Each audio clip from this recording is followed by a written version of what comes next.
Oke, assalamualaikum warahmatullahi wabarakatuh. Sebelum memulai video ini, maka biarkan saya dan kelompok saya memperkenalkan diri masing-masing terlebih dahulu. Perkenalkan, nama saya Ahmad Alisan dengan NIM 2011004 dari kelas IFB 1B kelompok 1.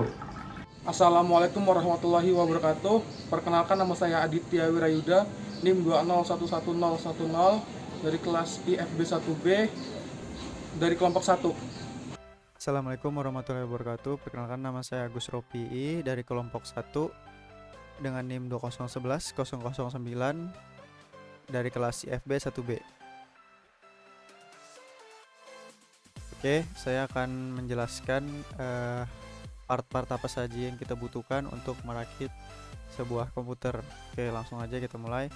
Oke, yang pertama itu ada RAM, dan yang kedua itu ada motherboard, dan kemudian ada CPU, kemudian ada VGA atau kartu grafik, dan yang terakhir ada power supply untuk menyuplai power PC dengan menggunakan listrik, yaitu dengan cara menggunakan power supply.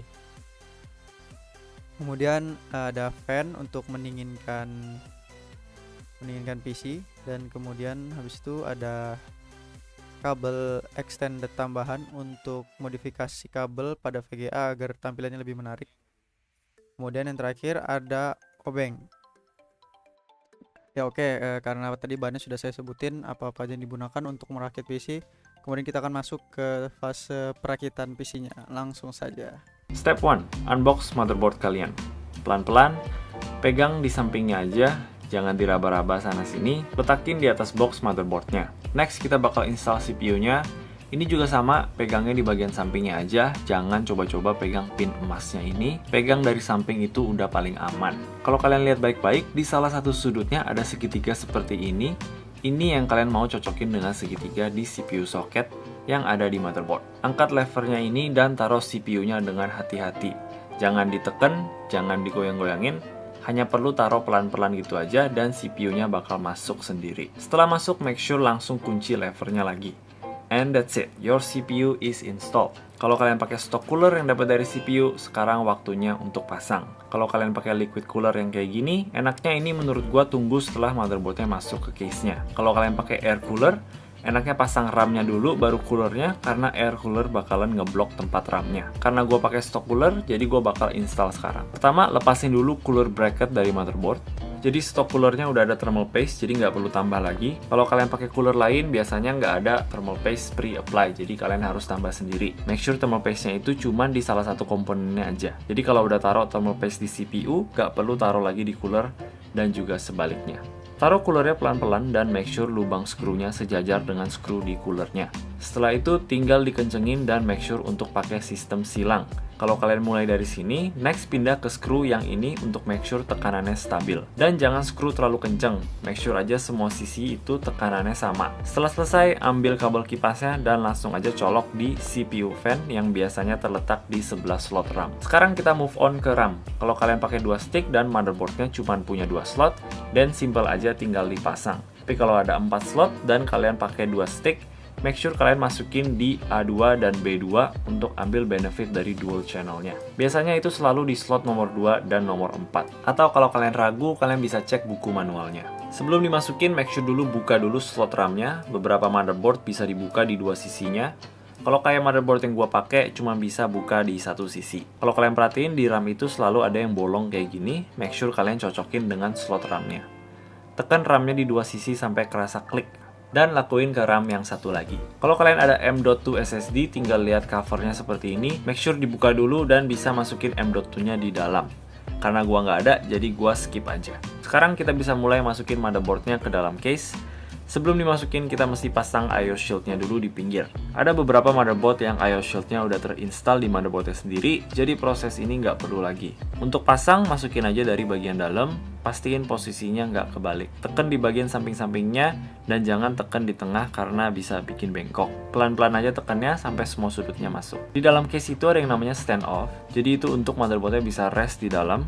Kalau motherboard kalian size ATX, biasa selalu ada 9 lubang yang kalian harus match dengan stand off di case-nya. Kalau kalian ragu, hitung aja ada berapa lubang screw di motherboard kalian. Karena motherboard gua butuh 9 dan case ini juga udah pasangin 9 dari sananya, jadi gua tinggal pasang aja. Make sure IO-nya pas dengan IO shield yang kita pasang tadi, dan perhatiin lubang-lubang di motherboardnya biar pas dengan stand off di case-nya.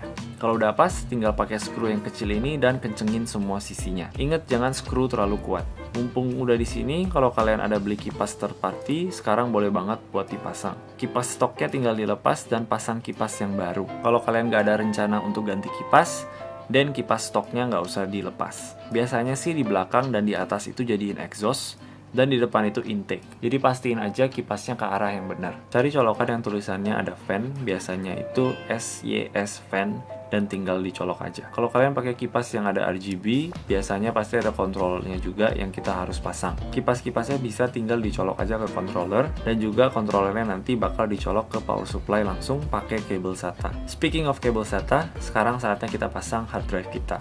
Ada dua kabel yang kita butuhkan, yaitu power kabel SATA dan kabel SATA yang kecil kayak gini. Untuk semua case beda-beda, tapi pastinya ada tempat taruh SSD dan hard drive. Kalau kayak gua, tempat SSD-nya itu di belakang, super gampang aja, tinggal dilepasin dan pasang SSD-nya ke tempatnya pakai screw, dan pasang balik ke tempat yang tadi. Kalau hard drive, ini ada di bawah, cara aksesnya itu case-nya dibalik dulu dan lepasin screw-nya. Masukin hard drive-nya, kencengin pakai screw, dan balikin cage-nya ke tempat yang awal. Colok kabel SATA-nya di motherboard yang tertulis SATA. Make sure kalian jalurin kabelnya dari belakang supaya terlihat rapi. Sekarang kita bisa sekalian masukin power supply-nya ke dalam. Hampir semua case itu ada filter debu di bagian bawahnya, jadi pastiin kipas yang gede ini menghadap ke bawah pas di filter debunya. Dan tempat colokan dan power switch-nya itu menghadap keluar. Tinggal dikencengin pakai screw yang udah disediain. Kalau kalian pakai extension cable kayak gua dan power supply-nya nggak fully modular, ini harus dicolok ke kabel yang udah ada dari power supply-nya. Habis itu kita bisa colok ke motherboardnya. Start dari 24 pin kabel yang kayak gini, kabel yang terbesar, dan ini colok ke 24 pin soket yang ada di motherboard.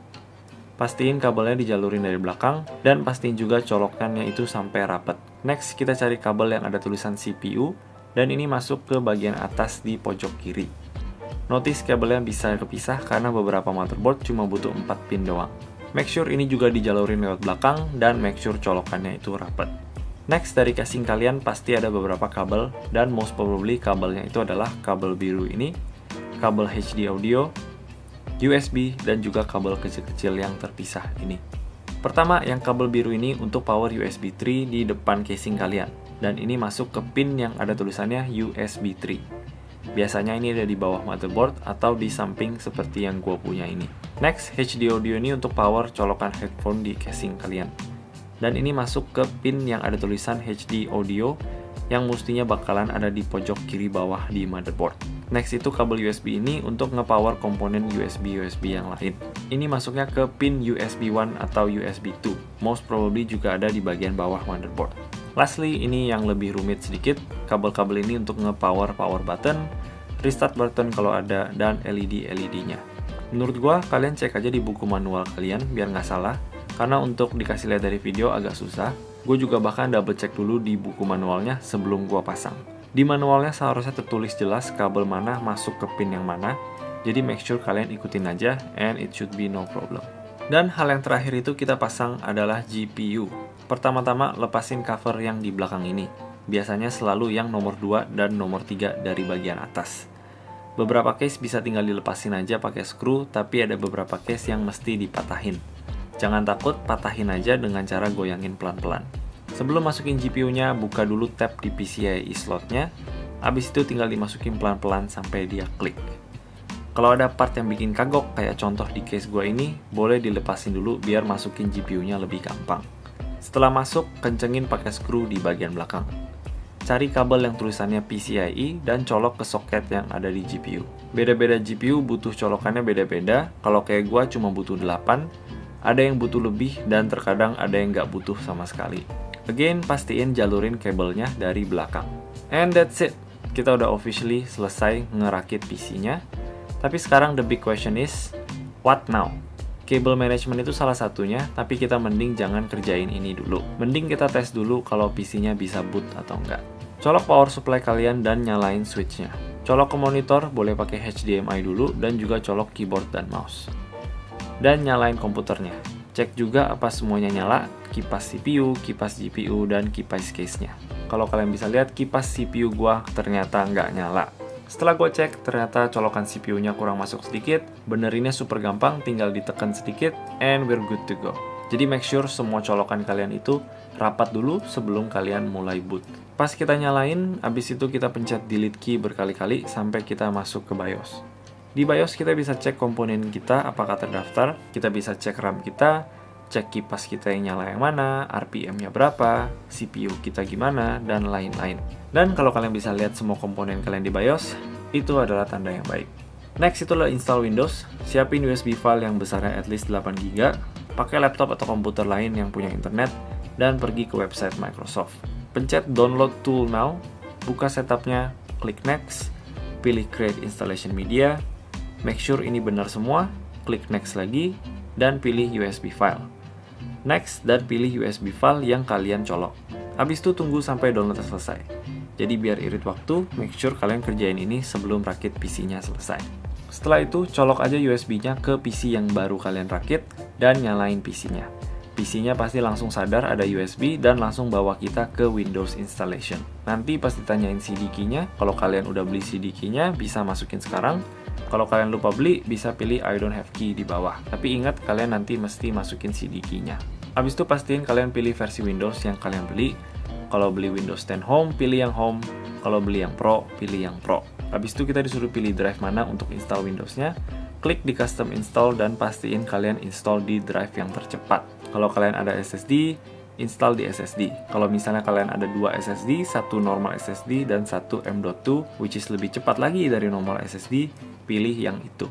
Kalau kalian cuma pakai hard drive, mending stop dulu terus beli SSD deh.